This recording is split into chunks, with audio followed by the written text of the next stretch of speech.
ও হে শিশু, আমাদের নাম শিশু নয়। এতটুকু শিশু আর এত বড় কথা। কি নাম তোমার? ওর নাম শিব আর আমার নাম মূঢ়।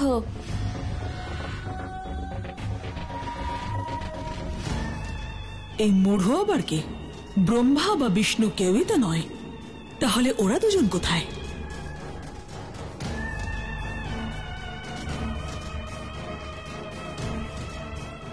শিব, তোমরা তো 3 ভাই, তাই না? হ্যাঁ, আমার আরো 2 দাদা আছে, দেব আর নারায়ণ। রাজকুমারী অজমুখী, ওরা এখানে গোপনে বিচরণ করছিল।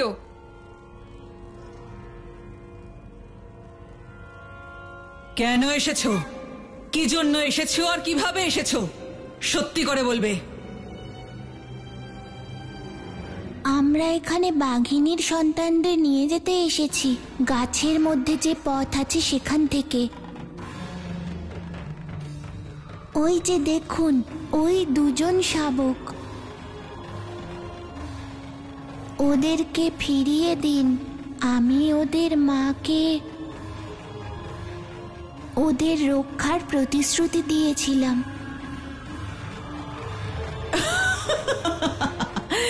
তুমি প্রতিশ্রুতি দিয়েছো? তাহলে ধরে নাও প্রতিশ্রুতি ভেঙে গেছে। না এরা বাঁচবে আর না তুমি। ওরা হবে আমার দাদার আহার আর তুমি আমার শিকার।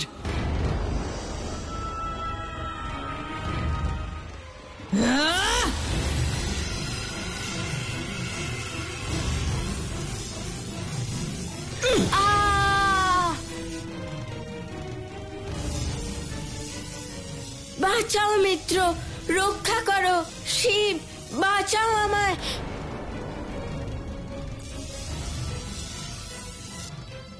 চিন্তা করো না মূঢ়, আমি আছি তোমায় বাঁচানোর জন্য। শিব, তুমি যদি ওকে বাঁচাতে চাও তাহলে তোমাকে একটা কথা দিতে হবে, একটা শর্ত মানতে হবে।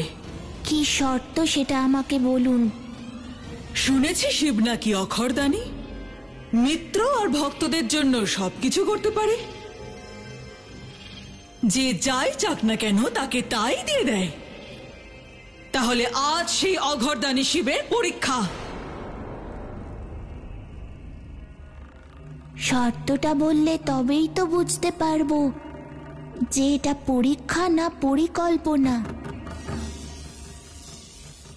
আমাকে কথা দাও যে তুমি আমার দাদার আহার হবে আর আমার ইচ্ছে পূরণ করবে।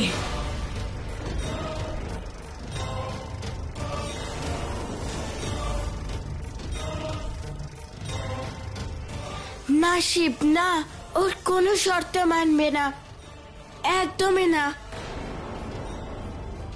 মা তোমাকে ছাড়া থাকতে পারবে না মিত্র, তুমি মায়ের প্রাণ। মানবে না এই দুষ্ট মহিলার শর্ত।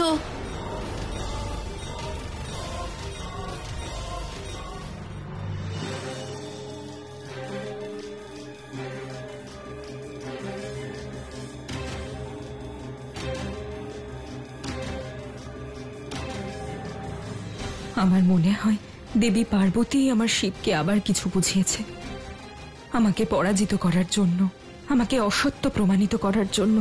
কিন্তু আমি তা হতে দেব না, ওনার ইচ্ছে পূরণ হতে দেব না আমি, কিছুতেই না।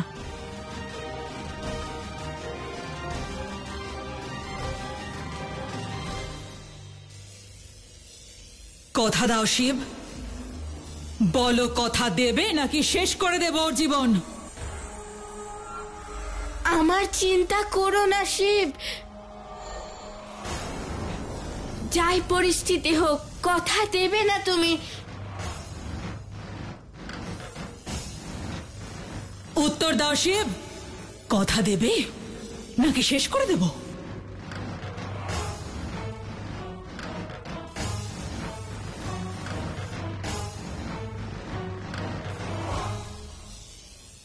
আমার মা আমায় শিখিয়েছেন যে কোনো গুরুত্বপূর্ণ সিদ্ধান্ত পরিবার আর মিত্রদের সাথে পরামর্শ করেই নেওয়া উচিত।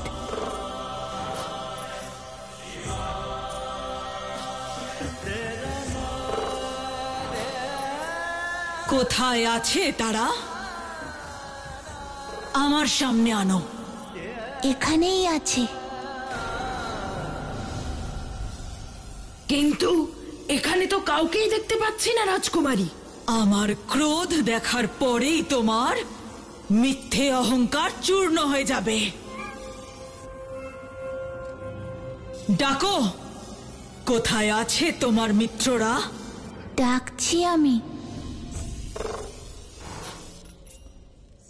মিত্ররা, প্রকট হয়ে যাও।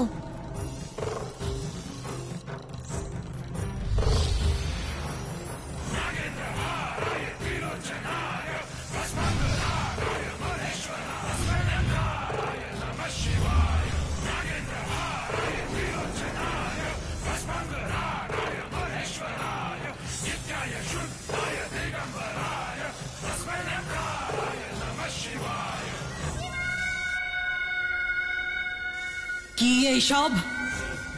ওকে, আমার মিত্র, ওর থেকে পরামর্শ নেওয়া খুবই প্রয়োজন।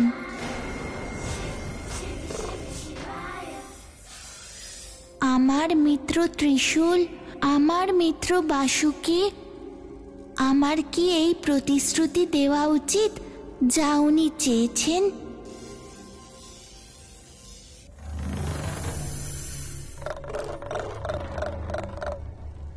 আমার মিত্ররা বারণ করছে রাজকুমারী অজমুখী, তাই আমি ক্ষমা চাইছি। মিত্ররা, মিত্র ধর্মের পালন করো। পশুদের আর মূঢ়কে রক্ষা করো।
ধন্যবাদ।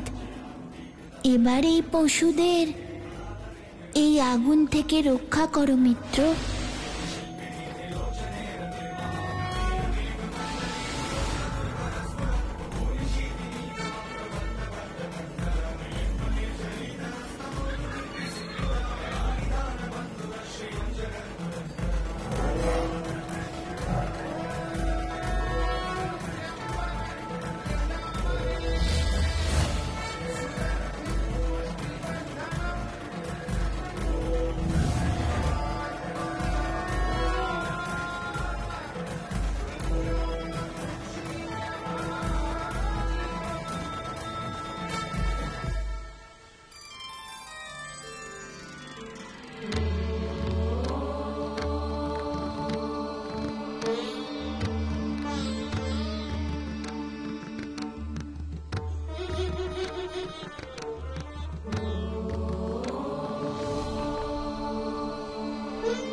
শিব। ওম নমঃ শিবায়, ওম নমঃ শিবায়, ওম নমঃ শিবায়, ওম নমঃ শিবায়।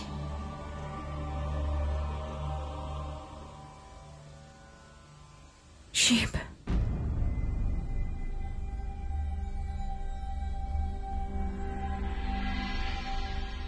শিব কোথায় দেবী পার্বতী?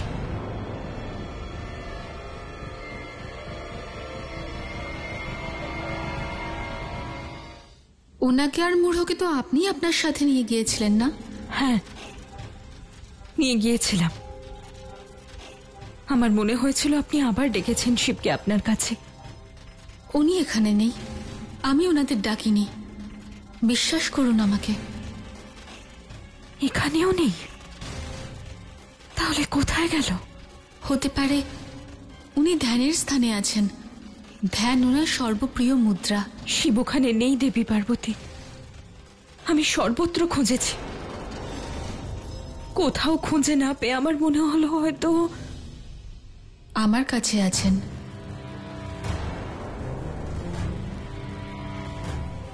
হ্যাঁ দেবী পার্বতী, সেটা ভেবেই এসেছিলাম যে আপনি মনোসংযোগ করে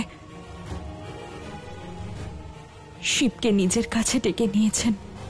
দেবী অনসূয়া, আমি শিবের অর্ধাঙ্গিনী।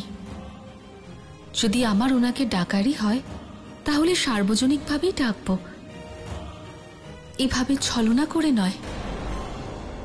ক্ষমা করবেন দেবী পার্বতী, আমি আবেগের বশে বলে ফেলেছি। আমি এ কথা বলতে চাইনি। আমি আপনার কাছে অনুরোধ করছি, আপনি শিবের সাথে মনোসংযোগ স্থাপন করুন আর জানার চেষ্টা করুন ও কোথায় আছে, কেমন আছে। কারণ আপনি এর আগেও এমন করেছেন।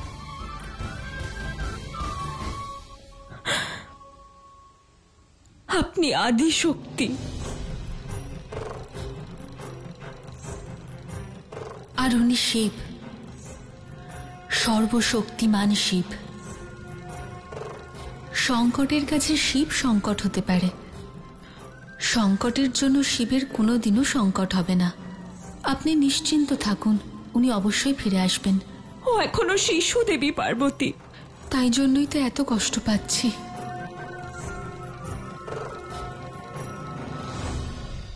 ক্ষমা করবেন দেবী অনসূয়া, কিন্তু আজকের পরে আমি ওনাকে ডাকবো না, যতদিন না উনি আমার কাছে কাহিনী শুনতে আসবেন। আমি ওনাকে ডাকবো না।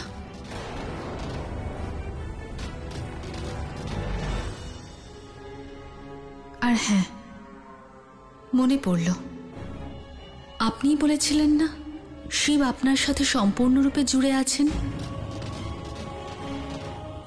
আর আপনি মহাসতী। তাহলে আপনি ওনার সাথে সংযোগ স্থাপন করছেন না কেন? অথবা উনি এখনো আপনার সাথে সংযোগ স্থাপন করছেন না কেন, যে আপনি আমার সাথে সংযোগ স্থাপন করার কথা বলছেন? ক্ষমা করবেন দেবী অনসূয়া, আমার তো এটা মনে হচ্ছে যে শিব আপনার থেকে দূরে থাকার অভ্যেস করছেন।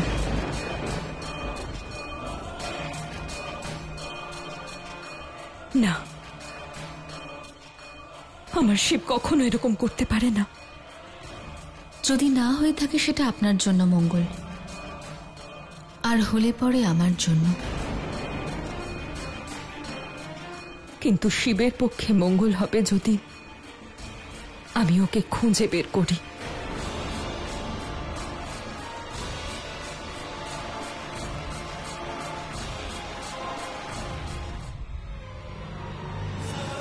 हर जीव में सजीव में शंकर रत्न बना दे जो हो कोई कंकण।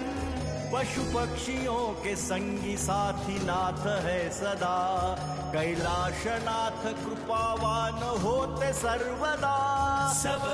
তোমরা সবাই ফিরে যাও আর আমাদেরকেও ফিরে যেতে দাও। দাঁড়াও মূঢ়,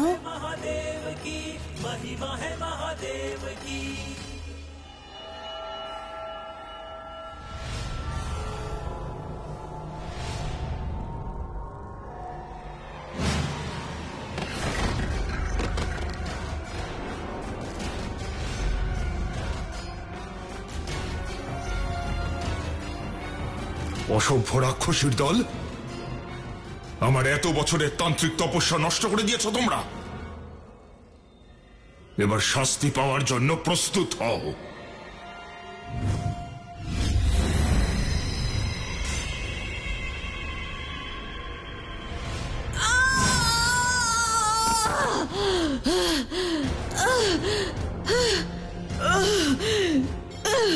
অজমুখী, এসব কি হচ্ছে? কি প্রথমেই রাক্ষসীর দল, আর এবার তুমি তো। হ্যাঁ দাদা, আমি তোমার জন্য ভোজনের ব্যবস্থা করতে গেছিলাম, কিন্তু নিজেই শিকার হয়ে গেছি। সে কে যে আমার বোনের এই অবস্থা করেছে? শিব করেছে। এসব তুমি কি বলছো অজমুখী? অজমুখীর মুখ থেকে কেবল সত্যই বের হয়। কিন্তু শিব এখানে এলো কি করে? ওই শিব হিসেবে নয়, শিশু ভোলানাথ রূপে এসেছে। শিব শিশু ভোলানাথের রূপে? হ্যাঁ দাদা, সবকিছু বদলে গেছে। তুমি ছিলে এখানে সাধনায় মগ্ন, আর ওখানে চলেছে পরিবর্তন চক্র অনবরত। আর কি কি বদলে গেছে আমাকে বলো অজমুখী। সবচেয়ে গুরুত্বপূর্ণ বদল এটাই দাদা যে ত্রিদেব দেবী অনসূয়ার সন্তান হয়ে গেছে। অর্থাৎ ব্রহ্মা বিষ্ণু মহেশ্বর। আর সেই মহেশ্বর শিশু ভোলানাথ রূপে এসেছে, যে আমার আর তোমার সাধনার মাঝখানে বাধা উৎপন্ন করেছে। গুহার পথ দিয়ে পাতাল লোকে এনে আমার এই দুর্দশা করেছে, তাও একটা ত্রিশূল দিয়ে। এর অর্থ হলো কোনো দুরূহ অভিসন্ধি নিয়ে শিশুরূপ ধারণ করেছে। কিন্তু প্রশ্ন হলো শিশুরূপ ধারণ করলো কেন? ওর উদ্দেশ্যটা কি? এটা আমাদের জানতেই হবে বোন। বিশেষ সূত্রের মাধ্যমে জানা গেছে যে শিব সংসার আর গার্হস্থ্য জীবনের জ্ঞান প্রাপ্ত করার জন্য শিশুরূপ নিয়েছে। ওই সন্ন্যাসী শিব নেবে গার্হস্থ্য জীবনের জ্ঞান। একটা পূর্ব, অন্যটা পশ্চিম। অসম্ভব। অসম্ভবটা সম্ভব হতে সময় লাগে না দাদা। এই সন্ন্যাসী শিব প্রথমে সংসারী হবে, আর তারপর সন্তানের বাবা। আর বাবা হওয়ার অর্থ হলো তোমার অমরত্বের উপর সংকটের ছায়া।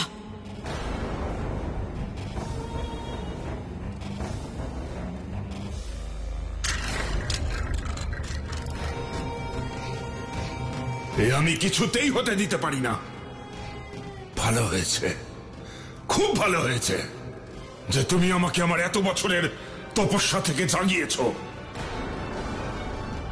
এবার তোমাকে আমি উচিত শিক্ষা দেব শিব, তোমাকে উচিত শিক্ষা দেব।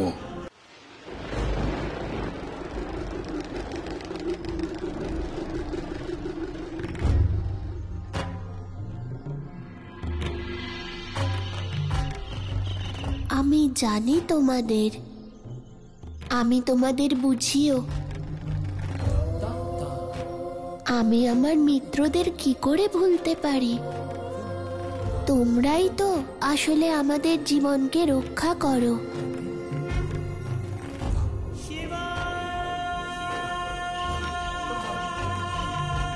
আর বিশেষ করে রাজহংসদের ধন্যবাদ জানাচ্ছি, যারা কঠিন পরিস্থিতিতে গুরুকুলের কোষাগার পূর্ণ করেছিলেন। মিত্র রাজহংস, আপনি কি আমাদের সাহায্য করবেন?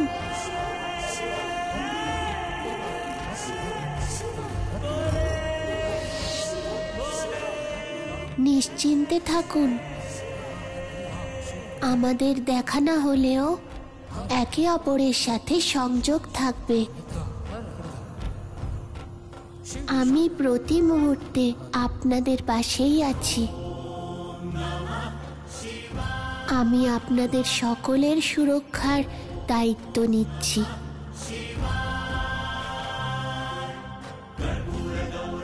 আপনারা সকলে নিশ্চিন্তে এবার যে যার স্থানে ফিরে যান।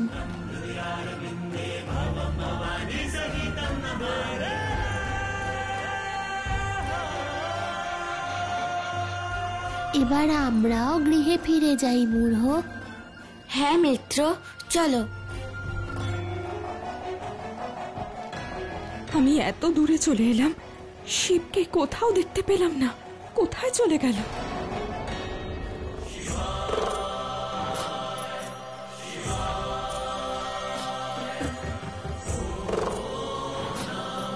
শিব,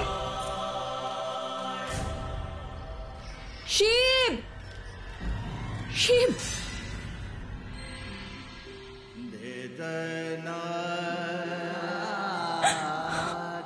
তুমি বারবার কোথায় চলে যাও আমায় ছেড়ে?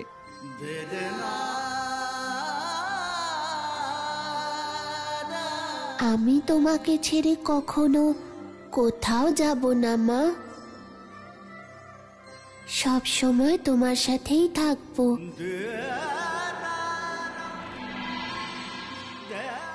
শিবকে মায়ার বাঁধনে বাঁধার প্রয়াস করতে গিয়ে আপনারই কাছ থেকে যেন সারা জীবনের মতন চলে না যান। দেবী পার্বতী, আপনার এই কথা কখনো সত্যি হবে না। আমার সন্তান শিব আমায় ছেড়ে কখনো যাবে না, কোথাও যাবে না।